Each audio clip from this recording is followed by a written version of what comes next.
nothing wrong with your television set. Do not attempt to adjust the picture. We are controlling transmission. We will control the horizontal. We will control the vertical. We can change the focus to a soft blur or sharpen it to crystal clarity. For the next hour, sit quietly and we will control all that you see and hear. You are about to participate in a great adventure. You are about to experience the awe and mystery which reaches from the inner mind to the outer limits.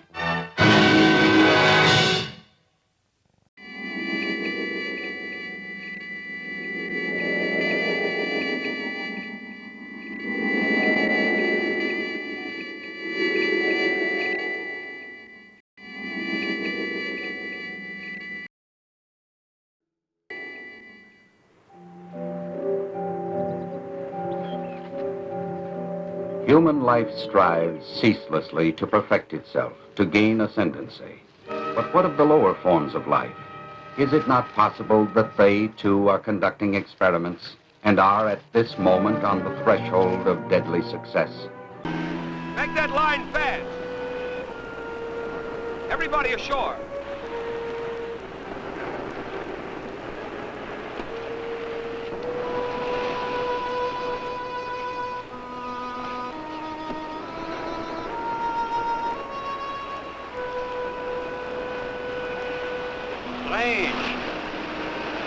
We can see only a small part of the island from this spot, but yet you can feel lack of welcome, lack of abiding life, huh?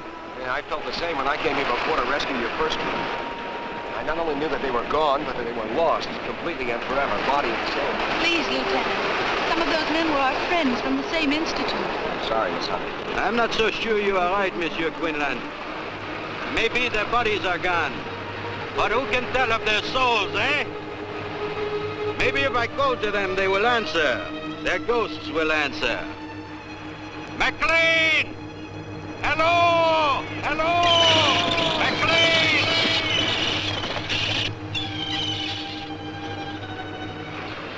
Where is the house, Lieutenant? You can't see it from the shore. It's back in the hills, at the head of that gorge, just hidden in the cliff. How fitting. Might as well have a look at it. Well, they're coming in with the second load of supplies from the plane. Now let me set right up.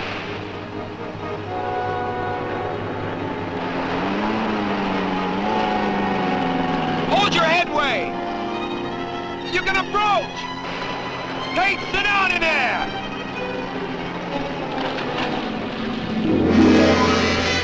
Well, get him up! I say he's on the bottom!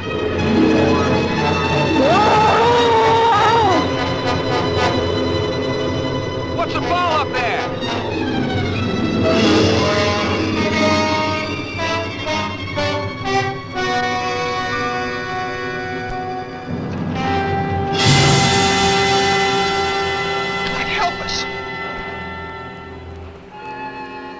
Cover.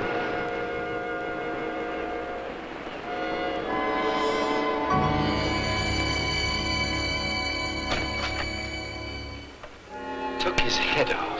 His head? I'm afraid so. We're going to take him back to Eniwetok for burial. I hope that man's death is not an omen of things to come. Well, frankly, Doctor, I wouldn't care to stay here with you. But if you run into trouble or you need extra supplies, you can always reach the base by radio. This rotten weather will let us get back to the base at all. Something in the air is wrong. Can you tell me what it is, Lieutenant?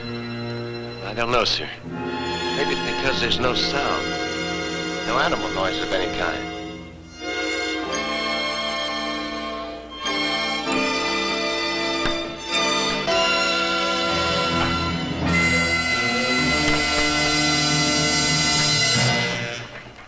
Well, looks like we got the dynamite by mistake. I'll cart it back down to the beach. Oh, excuse me, Doctor. That's quite all right. Just call me Marty. Okay, Marty. You know, the Navy boys really fixed this place up. I'm almost going to enjoy being here. Yeah, you'd never think it was a complete wreck a few months ago. If you want to see a wreck, take a look at my back. Yeah, it'll be dark in a few minutes. You want to come watch the takeoff? I'd like to. I'll get the others. Lieutenant, I don't want to annoy you again, but nothing was left? Not a hair, nor fingernail clipping? Only McLean's journal? Well, that's all, Doctor. That they are dead, I can believe possible. But to vanish from the face of the earth? No. The Navy thinks they were all at sea in their small boat when the typhoon hit. Lost with all hands is an old story. Yes, but...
What sounds, mon ami?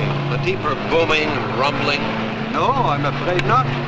Dr. Carson means the explosions. We should get up to the cliffs.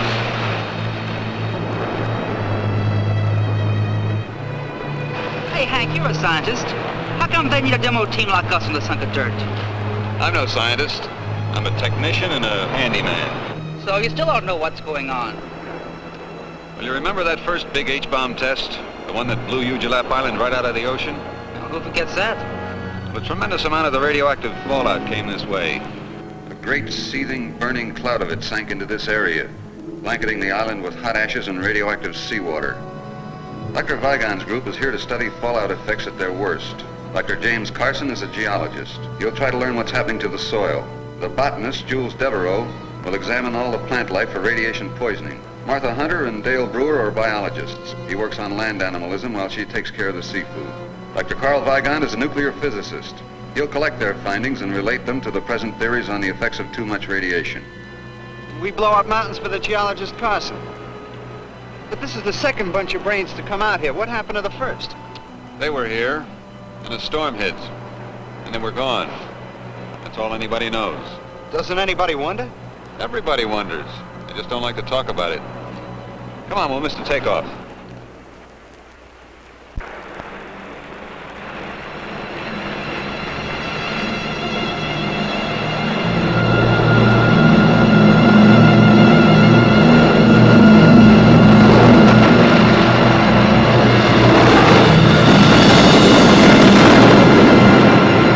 Hank, get to the radio.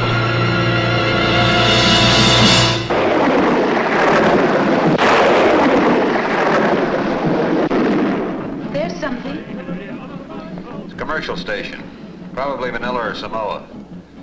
It's all from beyond the area of disturbance. I don't get a thing on the Navy bands. Keep trying. All those men killed. We can't even send word through this storm. The Navy will send a search plane, honey. No, the Navy will assume that Lieutenant Quinlan decided to remain here rather than risk the storm. I know Weetalk's probably getting as much static as we are. Probably. Which means we can't do anything until conditions improve. So why don't we let Hank keep trying while we begin our own work? We have to go over McLean's journal sooner or later, so it might as well be now. Then let us go into the living room.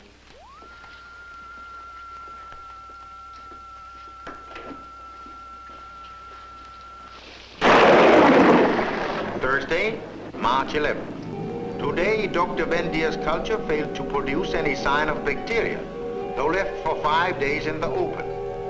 Friday, March 12th. This afternoon, Professor Carter found a large piece of flesh having the same composition as that of the common earthworm, but measured 24 inches by 8. With this section as a measure, the worm-like creature would be more than 5 feet in length. Most intriguing is the tissue's consistency. It proves impossible to cut, knives passing through the flesh, leaving no mark. Fire was applied to the tissue, and the calorie result? The journal ends there.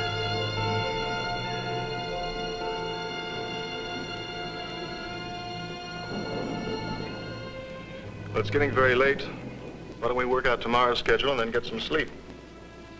What about that 5-foot night crawler?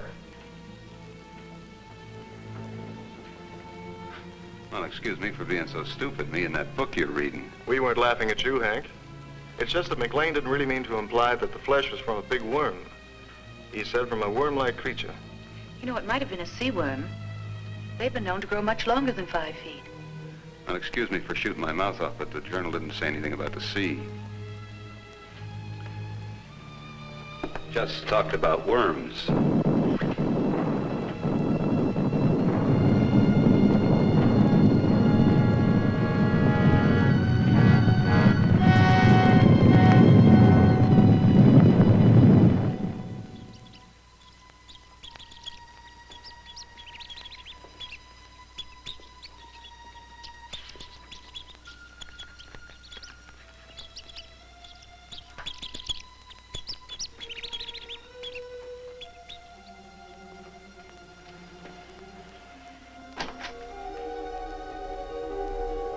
Nothing in my experience leads me towards McLean's worm theory.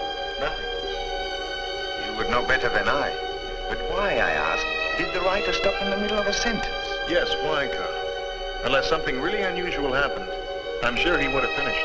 We shall find out, I think. Well, Jim and I will head down the South Valley in the morning. You know, I haven't seen any insect life since we arrived. Quiet. Listen.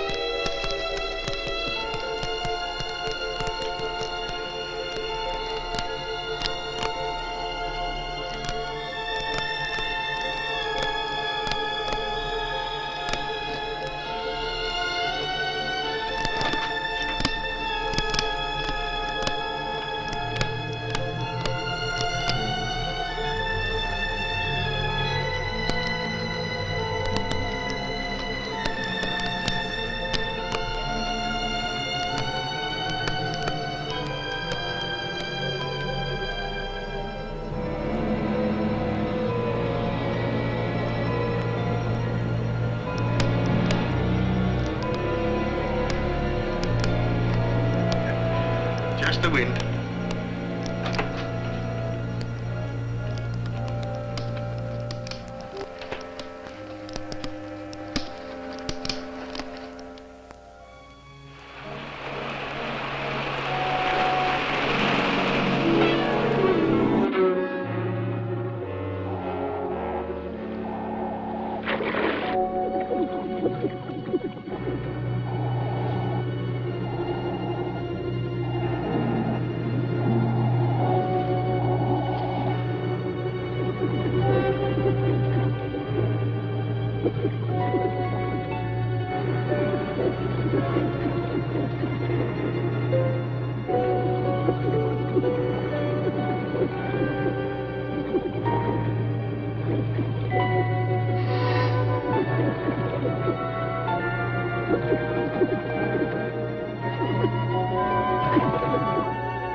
nearly frightened me to death. Well, no, I couldn't very well announce myself underwater, could I? Besides, you looked scared down there. Well, I was scared. And lost, too. You know, Dale, it's funny, but I was using a big black rock as a landmark. But when I swam back, the rock was gone. Well, I did see something move near you. You did? I wonder what it could have been. I don't know. Just a big black shape moving through the kelp. Land crabs and seagulls. Everything else is dead. Help! Arthur! What's the matter, Carson? Come up the path. We'll meet you. Come on, Hunter.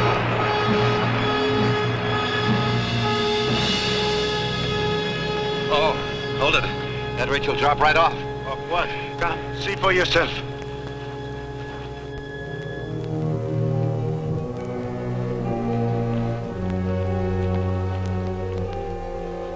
But only this morning I came along this path on my way to the beach. And it wasn't there. You mean this pit wasn't here before? It's only appeared in the last 20 minutes.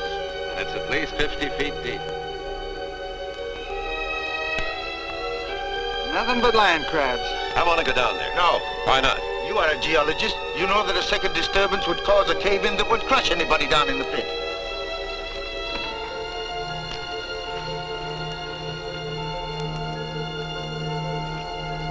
He seems pretty definite, Jim. Is he right about a cave-in?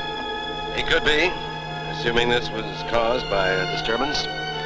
Why, it's glazed as though it had been fired in a kiln. Summers, you and fellows better put a couple of your lanterns around this pit so as to keep any of us from falling in the middle of the night. Come on, honey, let's go back to the house.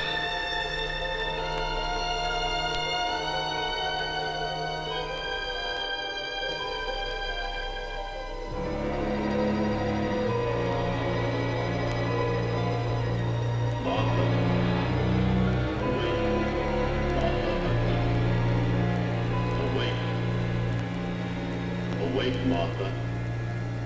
It is McLean. Awake.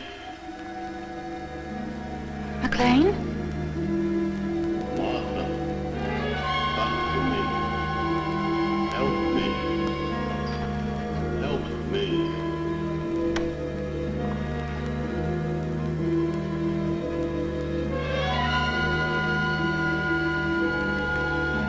Martha. Martha Hunter. Help me. Help me. Martha, help me. Help me. Martha, come to me.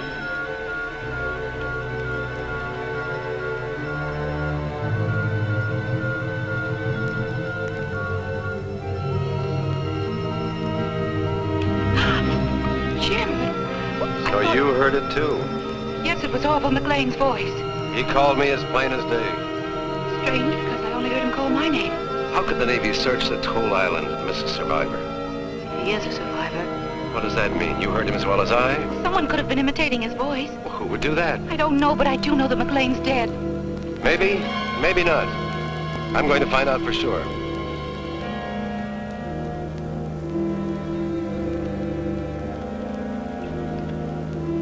Jim, you're not going down there. Yes, I am. But Carl's against it. He's afraid of cave-ins. I'm not. Keep the sawmill out of sight. Jim, you don't know what's down there. What could be other than earth, water, and a few land crabs?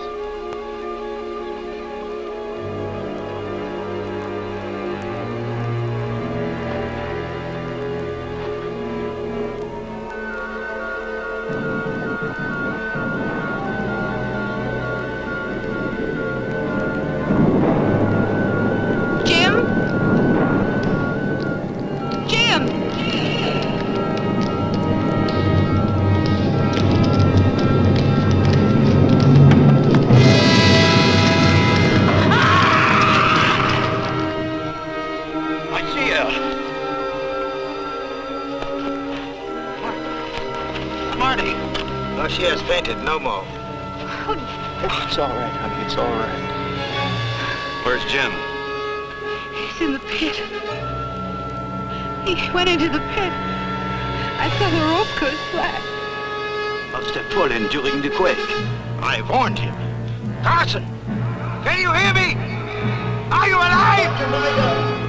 My leg, it's broken. We are coming for you. Don't try to move. No, Jules. But we must go down to him. Not this way. The rope may be too short. Then how? Through the caves. Great caves to the sea. But how do you know the caves connect with the pit? Gentlemen, for reasons I have guessed, Dr. Carson also, these caves must join the pit, because the pit was created from below, not from the surface. Dale, take Martha back to the house. The rest of us will look for Dr. Carson.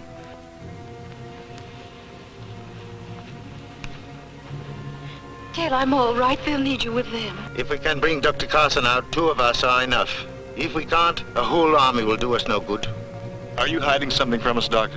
A theory, perhaps? Maybe. Come, we must hurry. You all right? Just a little shaky. Let's get back to the house and get some coffee.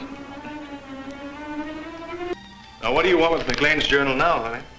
I just thought I'd look through it and see what it was Max said about those great caves appearing on the sides of the hills. Well, it didn't say much, except that it always happened at night. She was right in here. There it is again. Not a quake. No, the other sound. I heard it at the pit.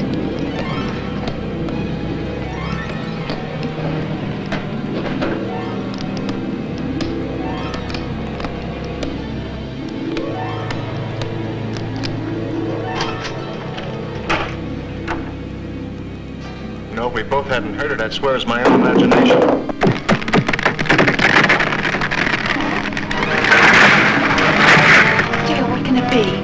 I don't know, but I'm going to find out, and I'll stay here, Marty. Don't go in there.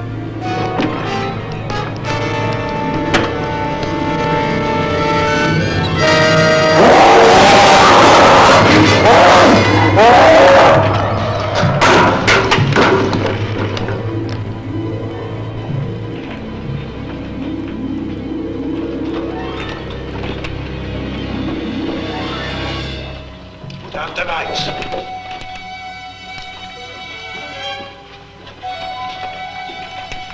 Right ahead. It's coming from the pit. Carson, we are near you. Come quickly. He's still alive. So let's get him out of here. We will get him out. But we must move with caution. Why?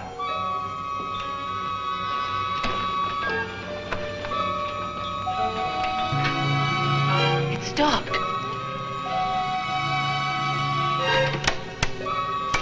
Whatever it was must have damaged the wiring. Light one of the kerosene lamps, will you, honey?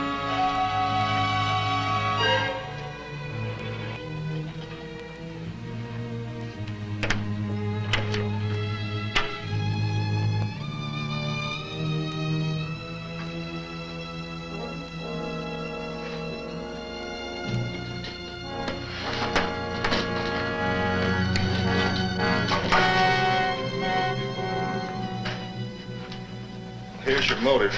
Food. But not much, considering the size of the thing that did all of this.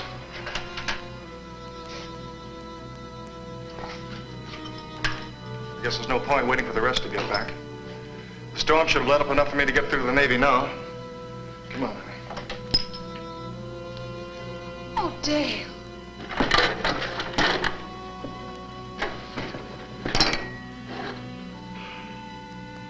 Whatever it was that did this deliberately destroyed the radio. It had to be deliberate. Every piece of wiring has been ripped out and chopped to bits. Look, every tube has been sliced neatly in half. And it had to reach way inside to do it without wrecking these cabinets.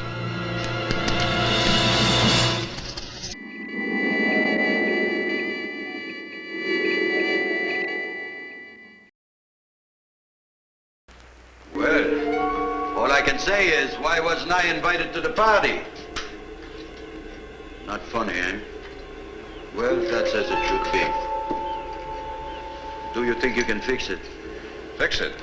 I'll need a whole new outfit from the bottom up. You have parts enough to build a new one? I don't know. Why do you suppose it didn't come through the door and get us, Carl?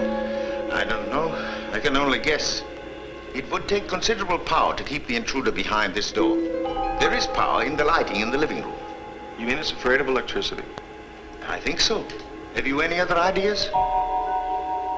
Once upon a time, there was a mountain. Hmm? Yesterday, when we came to this island, there was a mountain out there. Today, there's no mountain. I'm not surprised. You're not surprised at anything, are you, Doctor? I suppose you can tell us what tore up this room last night. No, I cannot tell you that.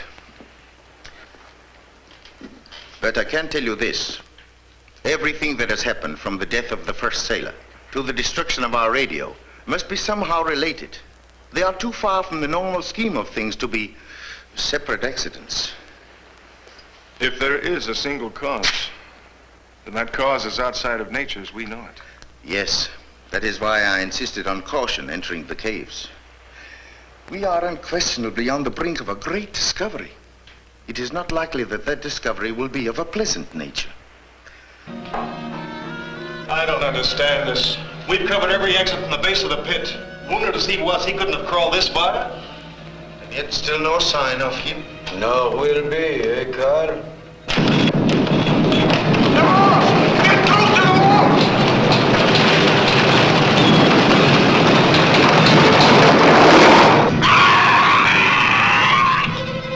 Something to dive with. Top of my pack, Carl. You'll need a tourniquet, too. Hello there, anybody alive? You all right? How did you know we were in here? We didn't. We were on the other side of the island. Well, what used to be the other side of the island? Most of us fall into the drink already. So we run in here when we heard you call. Call. We didn't call you. Whose voice did you hear? Well, it sounded like the other guy. You know, the fellow fell into the pit. So he is still alive. If we do not move fast, Jules will not be alive. Come, give us a hand.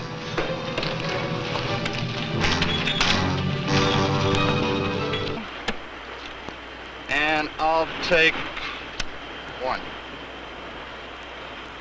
Bet you 10.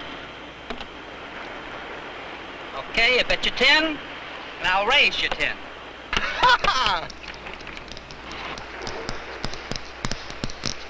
What's that? Sounds like a kid dragging a stick across a picket fence. We ain't got no picket fence out here.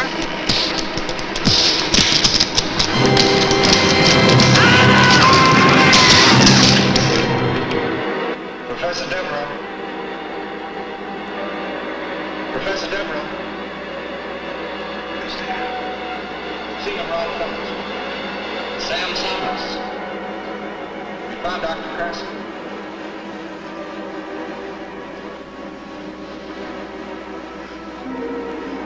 Where are you? We're outside.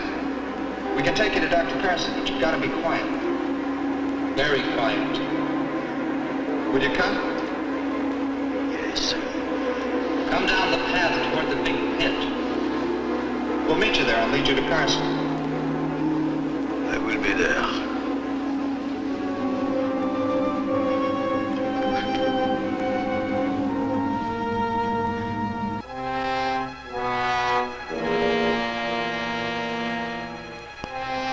Fellows! Summers! We're right here, Professor.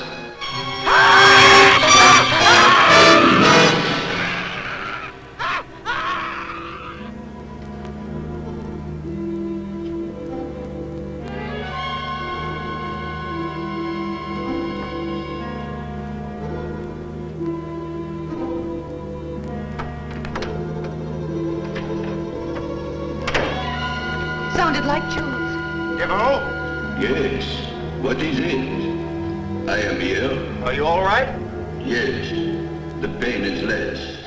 Keep talking. We thought we heard you cry out. I have been asleep. Perhaps you were talking in your sleep. Ah, yes. Then I hope I did not blemish the reputations of any fair ladies I may have known. You didn't mention any names. I never asked any names. Tell me of this cry you heard. It sounded like you. Like you would have sounded in your death agony. It could hardly have been me, Doctor. When I have been here all the time, dreaming of all the things I might learn to do with only my left hand, I dreamed it was fixed with a hook, And when I... Congratulations, Dr. Weiger. Where are you? Where all of you soon will be. I shall be back tomorrow night. Bonsoir. Devereaux! Devereaux! What does it mean, Doctor? He is dead. But he spoke, Carl. It's supposed to be a ghost story? No. No, I do not believe in ghosts.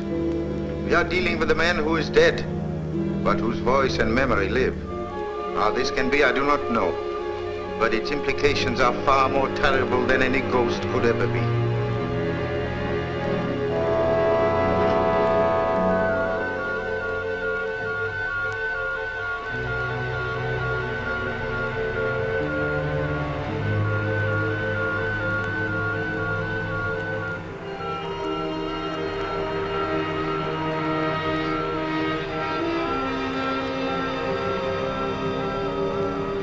What happened to their bodies, Carl? They were eaten. Even the bones? The bones are, I think, hidden. Most of the dynamite is gone. Huh? Dynamite? But not for grenades. I don't understand it. I don't understand it. Well, we may as well pick up what's left. Yes, we shall need them. We shall have to stay away from the beach hereafter. Come, Hank, we still have the radio to repair. Tonight we will wait for Jules to speak to us.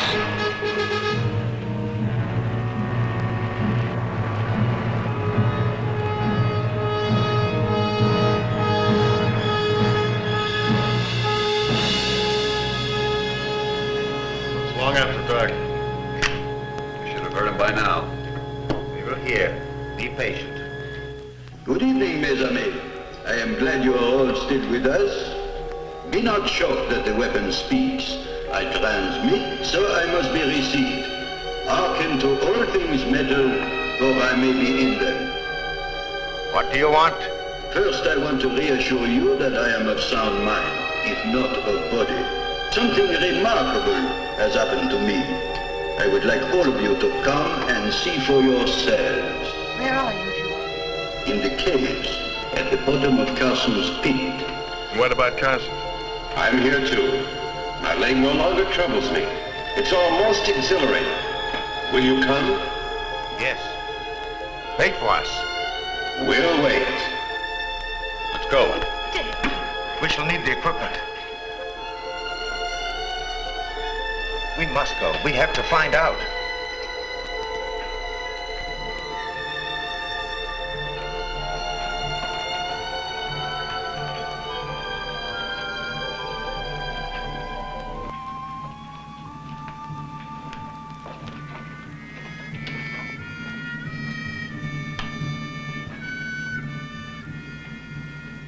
We are here! Show yourself!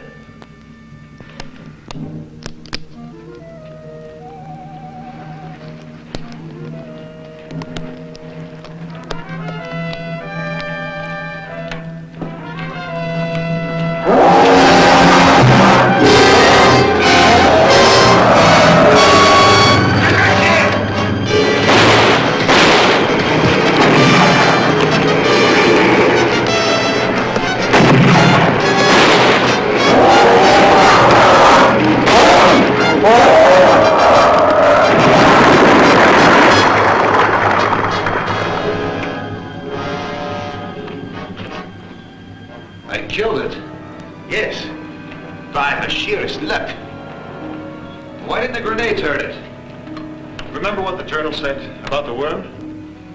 Yeah, that a knife passed through it like water. The stone penetrated its brain, or motor area, or whatever keeps the thing alive. I think if we remove the stone, the crab would return to life. Oh, let's just leave it be, huh? We will bury it. If a blade passes through it like a finger through mercury, then like a river of mercury, we should be able to sever a part of it by completely separating it from the rest of the body. Thusly. There. Now we have a specimen. Set your dynamite, Hank. You have any theories, Doctor? Perhaps.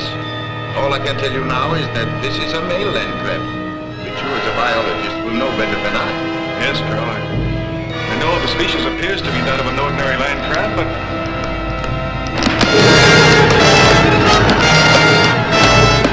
Out! Quickly!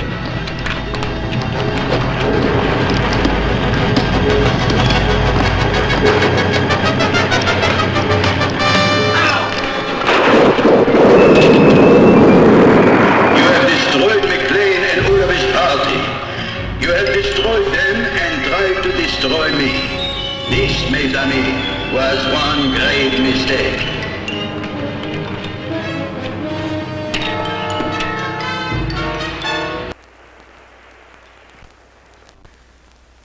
Well, Doctor? Oh, this is ridiculous.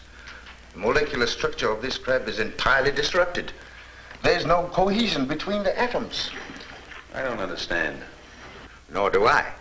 Apparently, we have one of those biological freaks resulting from an overdose of radiation poisoning.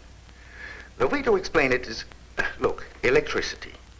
The free electron in the copper atom breaks off to circle the next atom, taking the charge along the wire. Do you follow me, Hank? I think so. The free electrons jump from atom to atom along the copper at the speed of light.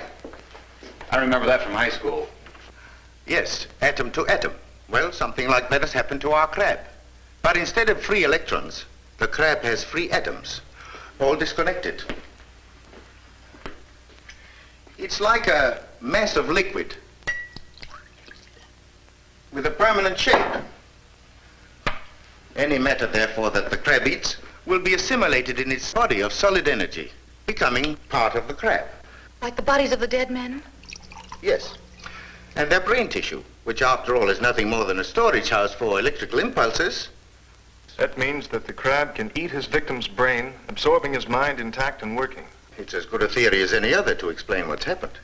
But, Doctor, that theory doesn't explain why Jules and Carson's minds have turned against us. Preservation of the species. Once they were men, now they are land crabs. Okay, Professor. How are the crabs blowing up the island? I am not sure. But imagine they are able to send out arcs of heat. They are packed with it. The sides of the pit were glazed as if the rock were melted. They can melt and fuse parts of the caverns, explode the materials contained, and bring about the slides. Why? To get at us, of course. Looks like we're on the verge of a blessed event. What's that? What's that? Was this the one you killed? No, it is still alive. We did not kill it. Notice the belt of yellow fat on the base of the shell? It would indicate that she's in a very delicate condition. Pretty close, too. I, for one, should not like to be around to hear the patter of so many tiny feet. And we've got to kill it. Kill it? It's easier said than done, Hank. Oh, now, wait. This needs some thought. Doctor, you're not going to suggest that we save it for science. That would be suicide. No, thank you, Martha. I have no ambition toward becoming a mad scientist. But I do think we ought to try and capture the thing. Would you not like to examine a live specimen? Certainly I would. I had a chance to see how the specimen examined the lab wall last night. Hey, take a look at this.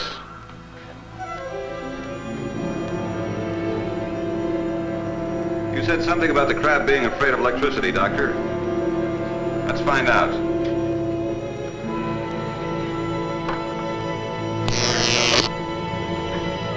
Ashes.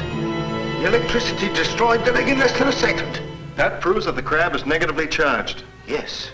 Then, Hank, you must create a trap of positive energy. Ha! It works! Well, sure it does, Doctor. It's easier to build than a model airplane. The charge must be just strong enough to de-energize the crab. Long enough for us to remove the claws and cage it. But not strong enough to kill the thing. Well, that's fine, Carl, but how do we get the crab to step into it?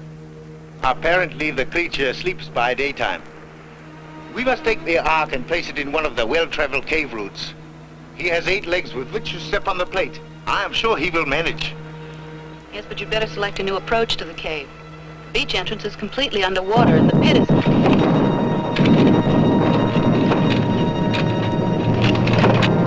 He is using the dynamite. We must hurry.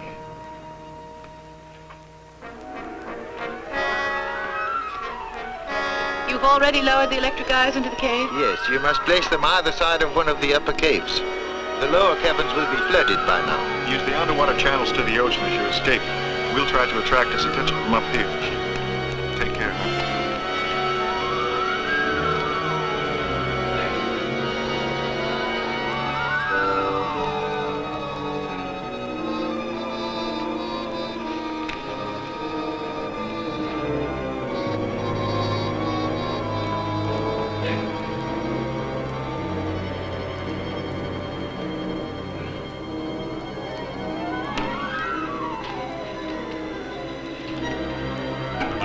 to work. I'll plant this one, you take the other. All right.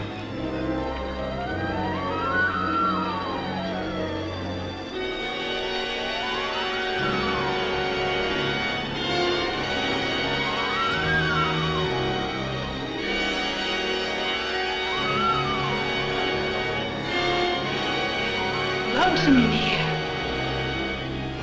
It's lonesome everywhere. You know, I bet you can even be lonesome in a crowd. Yeah. Unless, of course, you found that special someone. Have you found him yet? Why do you ask? Because behind that wall!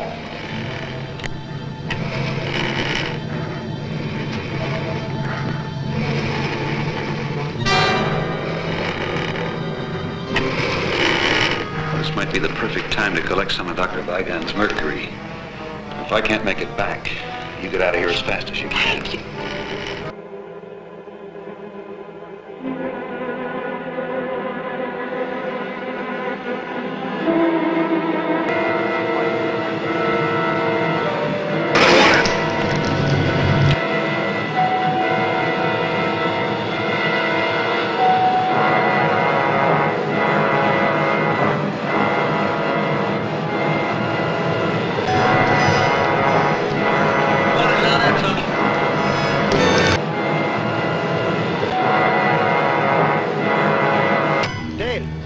Just ran across the bottom of the pit into another cave. Martha! Let's get down to the sea entrance.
Now, Hank?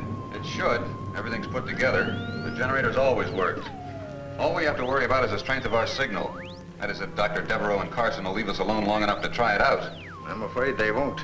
Rather than our receiving radio signals, they would prefer to receive us in that great common stomach of theirs.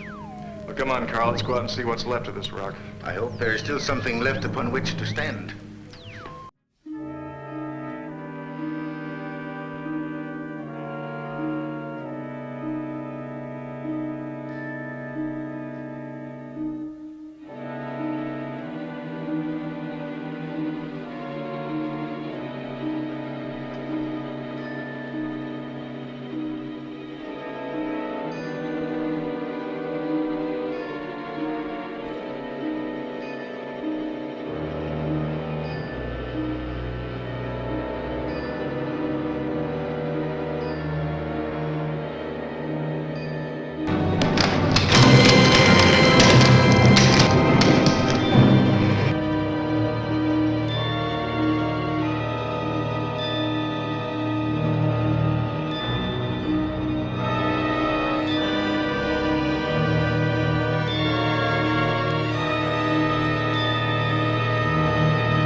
Travis heading straight for him. We've got to get him out before it's too late. Now, let's go.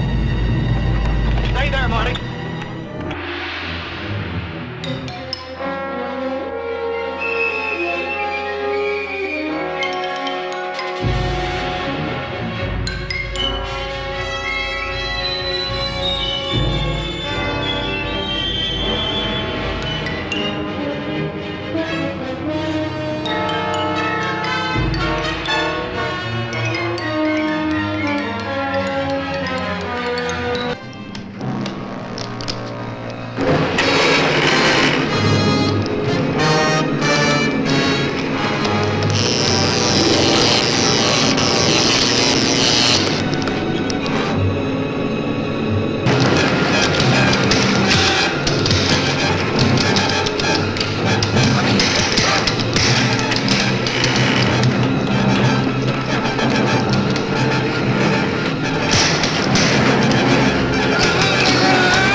Did you kill it?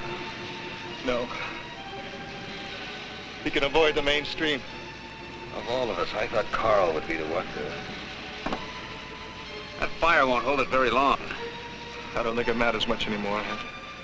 Well, just so it holds it long enough for me to get one message away. Just one more SOS. Hank, you got the radio? That was quick thinking, Dale. The pity is that all fires must one day burn out.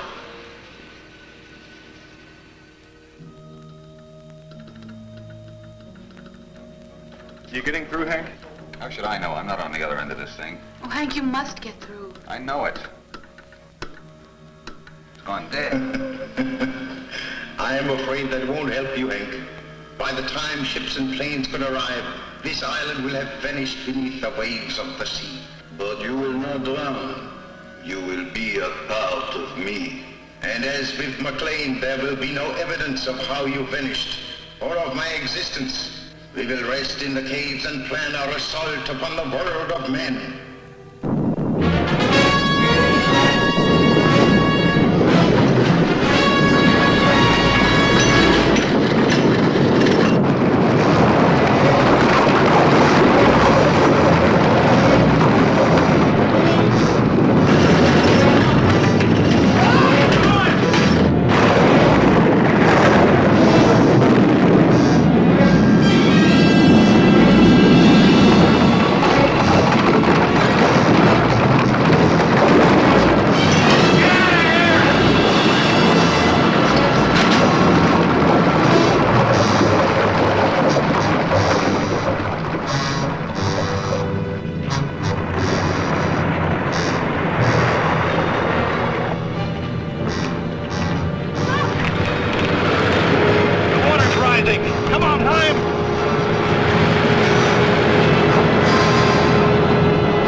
It's only wasted energy. Sure, I got fight left. I don't know what good these will be now, Hank. But I got 2 grenades left. How about you? I got 4. Let's see what's in the toolbox.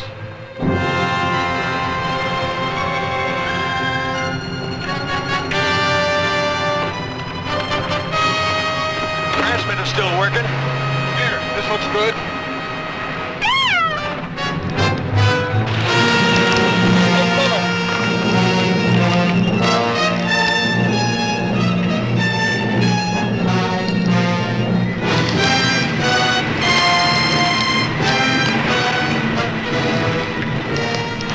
that blaster, Hank.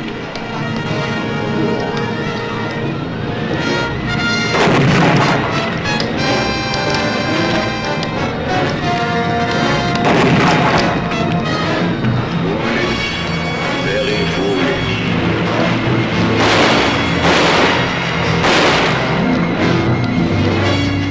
Watch it, Hank.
Gave his life. I know.